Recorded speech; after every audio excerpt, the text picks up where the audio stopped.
don't know about you, but working out of home hasn't been easy for me.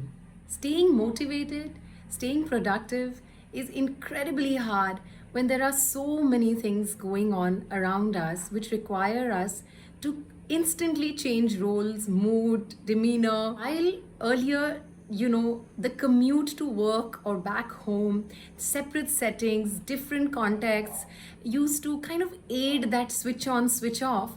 Now, when we are finding ourselves, just shifting between room to room or furniture to furniture, trying to create that switch on, switch off in our brains to play different roles, it has been very, very hard for a lot of us. Not one, not two, but three challenges to manage time, goal, and stress isn't easy on anyone's nerves. So stop judging yourself and hear me out. To stay motivated, productive, and accountable while working out of home, I've got a couple of tools for you. The first thing to do is to lay out a concrete intention. Laying down intentions really helps me to stay focused. The next thing is to make it very specific. Laying down specific goals is important. That I make it to my appointments in time, that I have internet connection for my appointments, that I'm able to check on my children's homework, that I'm able to remove at least 2 hours of active playtime with them. I try and make my goals as specific as possible. The next thing that needs to be done is to prioritize. We're all inundated with lists and lists of things. One of the payoffs of setting priorities is that there will be some things that will be dumped away. The payoff of not setting priorities is a lot of stress because you are torn between multiple directions. It could also cost you performance. It could also cost you guilt.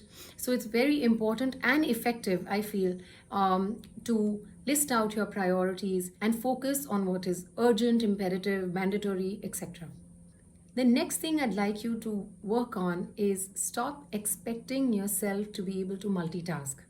These times are special times, unprecedented times, very difficult times. One of the things that has added to our stress over the years is trying to do a lot altogether.